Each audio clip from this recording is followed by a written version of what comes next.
Dear students, welcome to my online class. Hope you all are well and staying at home. And I also believe you are watching our ongoing online classes. Today, I am connected with you online, and my today's class is for the students of ASSC level, that is, for the students of class 11 and 12. In my today's class, I will talk about your English second paper. I will discuss today a very simple and very significant topic from basic English grammar. But before that, I would like to show you the question pattern, how the question is set in English second paper, and the way marks are distributed. Dear students, all these things I will discuss today here in my class, and the total class I will present my entire class today through slides. So dear students, let's move on slides. Dear students, as I have already said, today I am going to discuss a topic from your English second paper syllabus, and here in my opening slide you can see my today's topic, finite and non-finite verb. Though the topic is not directly included in our syllabus, but the idea of a finite and non-finite verb is very essential to understand the topics that are included in our syllabus. That is why my today's topic is going to be very important. My dear students, you must have a complete thought about these two types of verbs. And in my today's class, I will explain finite and non-finite verb. But before starting my main discussion, I would like to take a look at the type of question or the question pattern that we will have to face in the examination. That means the type of question in English second paper. And to show that, I will take you to my next slide.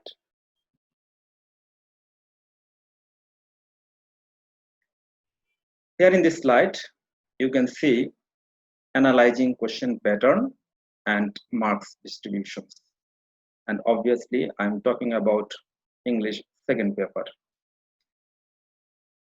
In English second paper, we have 100 marks, and the entire question is divided into two parts, part A and part B. In part A, we have grammar items containing 60 marks, and for that, we have to answer 12 grammatical items, each containing 50 marks.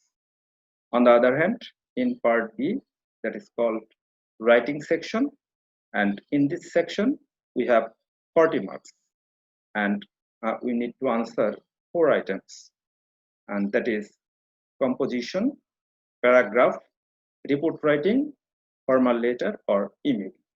And all these items combinedly contain 40 marks. So in total, we have 100 marks in English second paper. So, my dear students, you can see in part A, that means in grammar section, we have the major marks, that is 60.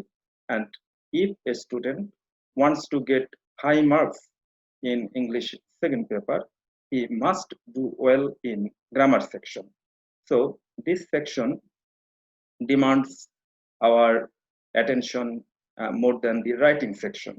And that is why today in my opening class, I'm going to discuss a topic that is regarded as a topic from basic English grammar. So let's start our today's discussion, my dear student.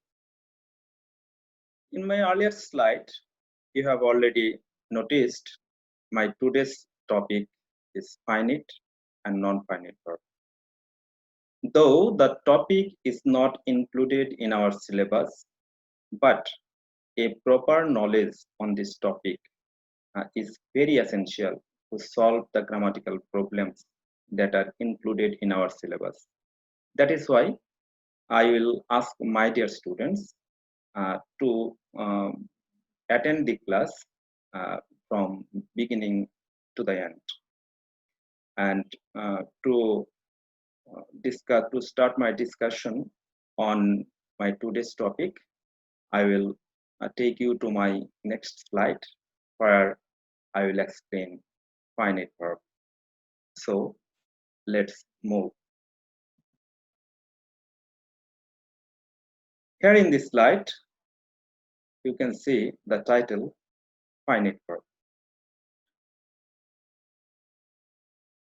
Firstly, the question arises, what's a finite verb? Actually, the word finite is derived from a Latin word, finitus, and that means limited. So we can say the verb which is limited to its subject can be called a finite verb. Actually, a finite verb is regulated by the subject of the sentence, and at the same time, it determines the tense of a sentence. So, in this sense, we can say finite verb is the most essential part of a sentence. And if you go through this text, you will see the essential features of a finite verb. I am reading the text and try to follow me. The verb which is limited to its subject is called a finite verb. In other words, the verb which changes its form either according to the number and person of the subject, or according to the tense of the sentence, or according to the aspect of the sentence, is regarded as a finite verb.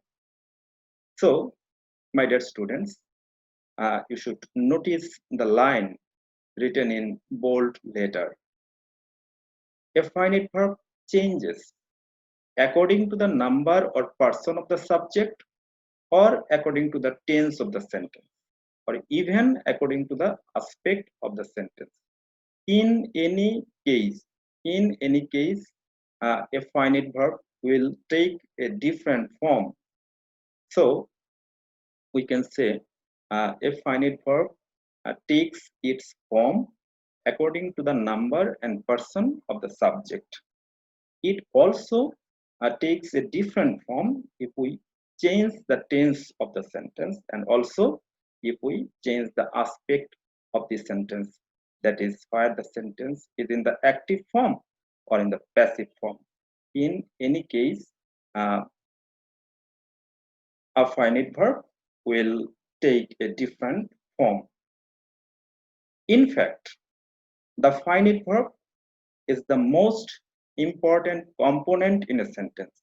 As I have already said, my dear students, a finite verb is considered to be the most essential part in a sentence. Without a finite verb, you can't make a complete sentence. You can't make a successful sentence. It determines the tense of a sentence. Through a finite verb, we can determine the tense used in a sentence. And that is why a finite verb is often called the tense verb, as it determines the tense of a sentence. It is also called a tense verb. If there is only one verb in a sentence, it is nothing but a finite verb. Only a finite verb can complete the sense of a sentence. So, my dear students, from these lines, if you read these lines very carefully, you will see what are the main features of a finite verb. And now I will give you some examples to make the thing clear to you.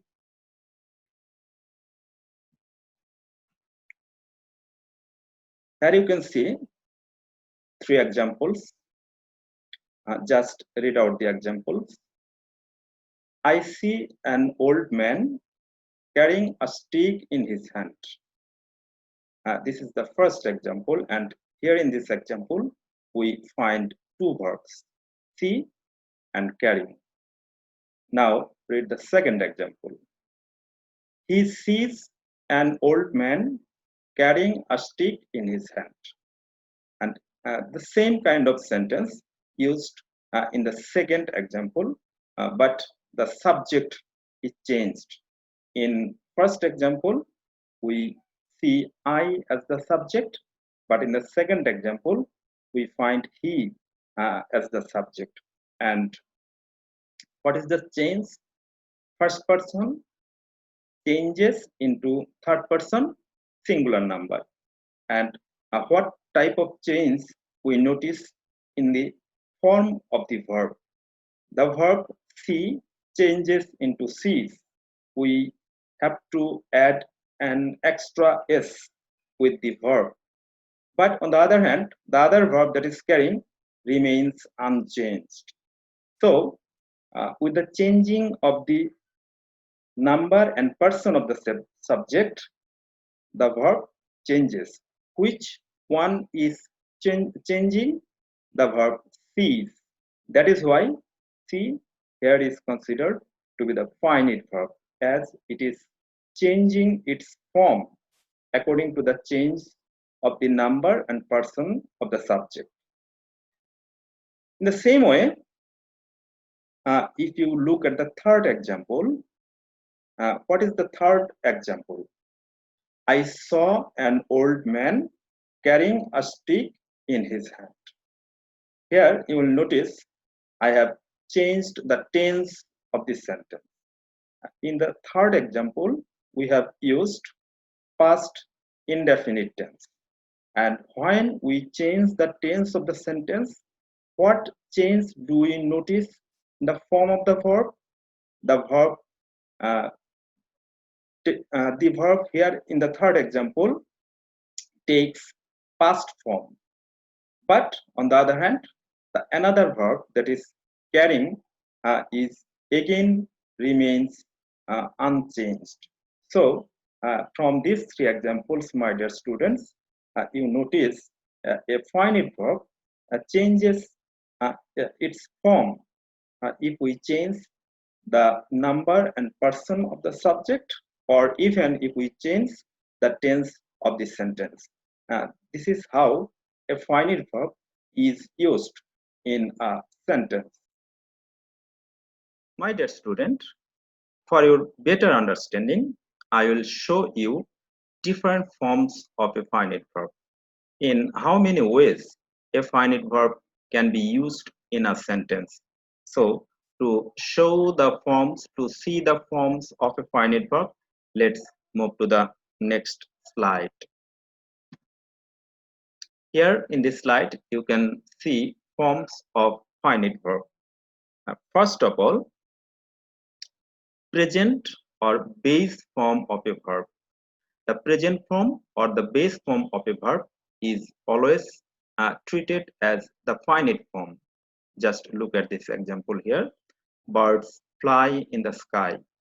Here the word fly is in the present form or base form, so it is finite. Number two, past form of a verb. The past form, a verb has three forms: present, past, and past participle. In number one, we saw base form or present form is regarded as finite form. In the same way, the past form of a verb is also treated as finite form. As in this example, the girl gave the stranger some food. So the verb gave is used in the past form, and it is obviously finite. Number three, auxiliary plus ing form of a verb. If there is ing form, that is present participle form, and if it is associated with an auxiliary verb, then the auxiliary and the present participle combinedly treated as finite form, as you can see here in these two examples. Mother is cooking dinner. Here in this example, is an auxiliary and cooking present participle form. So is cooking together they are treated as finite form. And in the second example also, it has been snowing here since the middle of January. Uh, Here we find the combination of auxiliary verb and the present participle, that is, has been snowing. It is also an example of finite form of verb. Number 4, auxiliary plus V3 or past participle form of a verb. And together, this form is also called finite form, as you can see in these examples. They have solved the problem. Computer is used everywhere in our present life. In both the sentences, we find auxiliary verb is used in association of past participle. So these are examples of finite form. And last of all, modal form. You know, my dear students, we have some modal auxiliaries in English language, and these modals are called finite form of a verb. As you can see in these examples here, we can make our environment healthy. What is the modal form here in this sentence? Can. And in the second one, women should come out of their cocoons. What is the modal form? Obviously, should. So when we find any modal auxiliary in a sentence, these modals are called finite form of a verb. So, my dear students, this is how, in these 5 ways, we can find a finite verb used in a sentence. So, if you just remember these 5 points, it is quite easy for you to understand or to find out or to detect a finite verb from anywhere. So I think you have understood the uh, problem that you may face to identify a finite verb. Now I will talk about non-finite verb. Let's move to the next slide. Here in this slide, you can see non-finite verb. What is a non-finite verb? As the name suggests, the word non-finite means unlimited. Actually, a non-finite verb is not limited to its subject. A non-finite verb is not regulated by the subject. It goes beyond the subject. Actually, it doesn't have any relation with the subject of the sentence. Just the opposite of the finite verb. Just go through these lines and you will understand what a non-finite verb is. As the name suggests, the verb which is not limited to its subject is called a non-finite verb. A non-finite verb is not connected to the subject on condition of its number or person. It doesn't have anything to do to determine the tense of the sentence. So, dear students, you can see a non-finite verb has no connection with the subject of the sentence, and again, it doesn't have anything to do. It doesn't play any role to determine the tense of the sentence.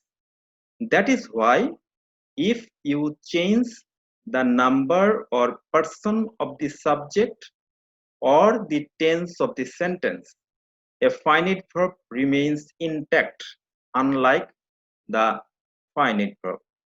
So, dear students, if you remember, what did we see in the case of a finite verb? In the case of a finite verb, when we change the number or person of the subject, or even when we change the tense of the sentence, the form of the finite verb changes. But in the case of a non-finite verb, it never changes. If you change the number or person of the subject, or even if you change the tense of the sentence, a non-finite verb has no effect on it. It always remains intact or unchanged or uninfluenced. So this is the characteristics of a finite verb. And I will show you in how many ways, in what forms a non-finite verb can be used in a sentence. And to see that, let's move to next slide. Here you can see forms of non-finite verb. Number one, infinitive form. And you know, my dear students, what infinitive is. Infinitive means 2 plus verb 1. If you use the base form of a verb after 2, we call it an infinitive. So infinitive form is always non-finite. As you see this example, he wants to go. To go, the underlined part of this sentence is an infinitive, and it is always non-finite form. Number two, present participle form. And you know what is present participle? Present participle means ing form of a verb. If we add ing with the base form of a verb, then it becomes present participle.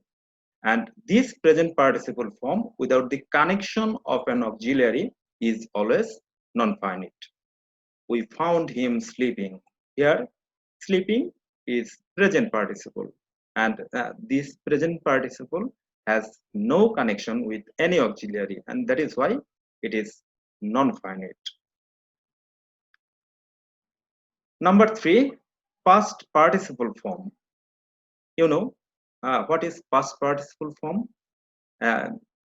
We know a verb has three forms: present, past, and past participle.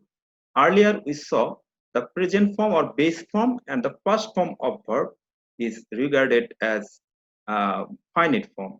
But past participle form, if it doesn't have any connection with any auxiliary verb, then the past participle form is treated as non-finite form of a verb.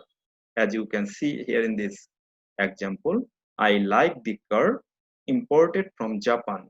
Here, imported, the word imported is the past participle form of the verb import, and here it is used in past participle form without any connection with any auxiliary. So it is also regarded as non-finite form. And last of all, gerund form. And you know, my dear student, what is a gerund? In a gerund, we find the ing form of a verb which actually functions, which actually does the function of a noun and a verb, and that is called a gerund. A gerund is always regarded as non-finite verb. So here in this example, you can see swimming makes our muscles strong. Here the word swimming is obviously a gerund, as it is doing the function of the subject here in this sentence, and it is actually functioning like a noun, and this gerund is always a non-finite form of a verb. So my dear students, this is how we can see a non-finite verb used in a sentence. So my dear students, from my today's discussion, I hope you have understood a finite verb and a non-finite verb. And again, I will remind you, a proper understanding of these two types of verbs is very essential if you want to solve the problems of grammatical topics that have been included in your syllabus. So I will suggest you to remove all kinds of ambiguities. If you have any difficulties, in understanding these two types of verbs, you should do this class again and again, and you must be very sincere to understand these two types of verbs. And to the end of my class, I have given an exercise for your practice. Here in this slide, you can see the exercise, and I have given a text extracted from a famous story, The Luncheon. And in this text, you will find some verbs used here in this text, and you should try to identify the finite and the non-finite verbs from this following text. So, dear students, I have given this exercise for your practice and hope you will try to solve this exercise. And now I'm going to close my today's class and hope to meet you very soon with another new topic for you. And till then, stay home, stay safe. Thank you.